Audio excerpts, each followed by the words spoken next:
So hello everybody, welcome back. My dear student, as you all can see on my screen कि government of West Bengal department of higher education West Bengal student credit card scheme, West Bengal student credit card scheme का सारा detail one by one आपको हम दे देंगे। इसके बाद आपके मन में कोई कंफ्यूजन नहीं रहेगा। इसको आप देखना और अगर आपको अच्छा लगे तो शेयर ज़रूर करना, क्योंकि बहुत सारे लोग ऐसे होंगे जिनको शायद इस पैसे का ज़रूरत होगा।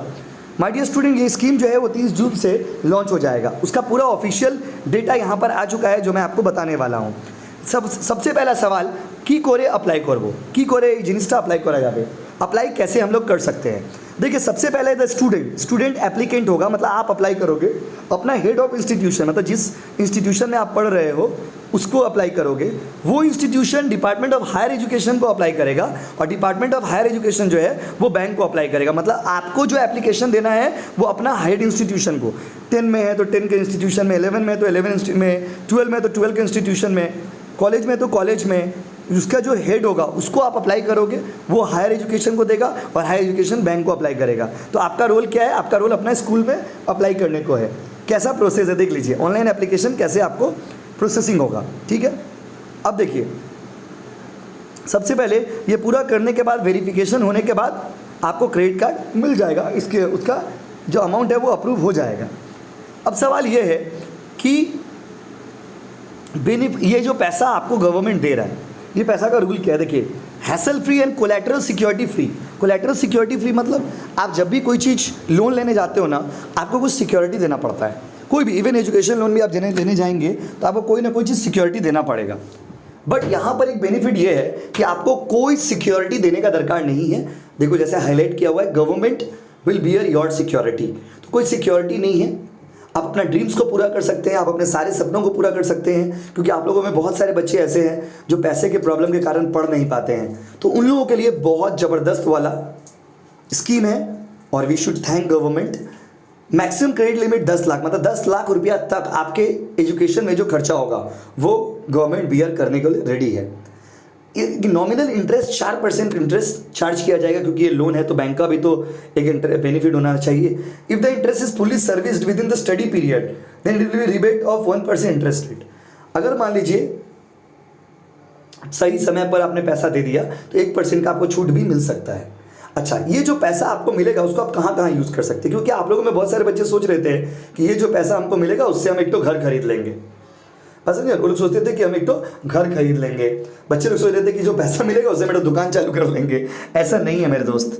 वो जो पैसा मिलेगा उसका आप क्या यूज़ कर सकते हो वो आपको बताते हैं। वो जो पैसा मिलेगा उससे यू कैन यूज़, और that money will be use, you can use बोलना गलत होगा, that money will be used for paying fees of college, university, higher institution, educational institutes, उसका tuition fees, library fees, exam fees, ये सब pay करने में use किया जाएगा।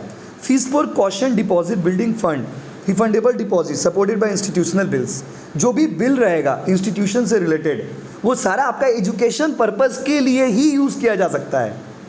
देखिए, फीस रिक्वायर्ड फॉर अकाउंट, अगर मान लीजिए कहीं पर रहते हैं आप, उसके पर्पज़ के लिए भी आप यूज़ किया जा सकता है, कॉलेज यूनिवर्सिटी के लिए, मतलब एजुकेशन पर्पज़ आप ये समझ लीजिए, ठीक है। किताब खरीदने, कॉपी खरीदने, लैपटॉप खरीदने, एजुकेशनल टूर, आप मान लीजिए आप स्विट्जरलैंड घूमने चले जाएगा पैसा से, वैसा नहीं, एजुकेशनल पर्पज़ के लिए यू कैन यूज़। देखिए क्या लिखा, student can incur expenditure up to 30% of total loan sanction for non institutional expense. जितना लोन का अमाउंट सैंक्शन होगा उसका 30% आप नॉन एजुकेशनल पर्पज़ के लिए यूज़ कर सकते हैं, लेकिन वो भी एजुकेशन से रिलेटेड होना चाहिए। नॉन इंस्टीट्यूशनल एक्सपेंस, देखिए एक होता है इंस्टीट्यूशनल, एक होता है नॉन इंस्टीट्यूशनल। इंस्टीट्यूशनल मतलब इंस्टीट्यूट का एडमिशन फीस, इंस्टीट्यूट का चार्जेस। नॉन इंस्टीट्यूशनल मतलब अगर मान लीजिए हम दिल्ली जाके पढ़ाई कर रहे हैं तो वहाँ पे तुमको घर लेके रहना होगा, वो हो गया नॉन इंस्टीट्यूशन, ठीक है। अच्छा, अब सवाल है कि कौन अप्लाई कर सकता है? Student should be an Indian national, Indian होना चाहिए, और स्टूडेंट या फिर उसका परिवार 10 साल से बंगाल में रहा हो, रेसिडेंट हो। स्टूडेंट मस्ट गेट इन, और उसके बाद स्टूडेंट को या तो 10 में रजिस्टर्ड है, एचएस में रजिस्टर्ड है, यूजी में रजिस्टर्ड है, पीजी में रजिस्टर्ड है, मतलब पढ़ाई में रजिस्टर्ड होना चाहिए। प्रोफेशनल कोर्स, डिप्लोमा कोर्स, समझे, इंडिया में, इंडिया के अब्रॉड कहीं भी पढ़ाई कर रहे, कोई दिक्कत है। कॉम्पिटिटिव एग्जाम जैसे यूपीएससी, क्योंकि यूपीएससी में भी एक्सपेंसेस बहुत लगते हैं, तो यूपीएससी भी कर सकते हैं आप, पीएससी का preparation. Interested student should not be above 40 years of age, मतलब कोई भी पढ़ाई में आपका रजिस्टर्ड होना चाहिए, ठीक है, तभी आप एलिजिबल होंगे। क्वांटम, अब ये समझने का बात है कि बहुत सारे बच्चे सोच रहे हैं कि उनको हाथ में 10 लाख गवर्नमेंट देगा। नहीं बच्चा लोग सुनो, Maximum amount of loan will be 10 lakh. Student can borrow loan at any time during the course of study. Loan application should be submitted by the student and co-borrower. There will be a life cover in the name of the student up to loan amount sanction. The insurance premium to be borne by the student which shall be debited from his loan account. ठीक है. अच्छा, सवाल है कि पैसा कैसे मिलेगा.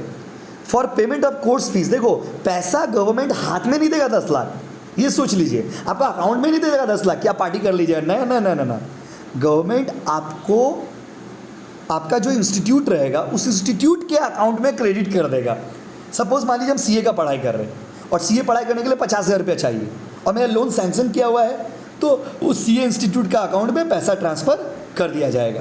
For payment of course fees and other fees related to institution the amount of loan will be credited directly to the designated account of the institution concern. तो मुझे लगता है इससे अच्छा अपॉर्चुनिटी एक स्टूडेंट के जीवन में कुछ नहीं हो सकता.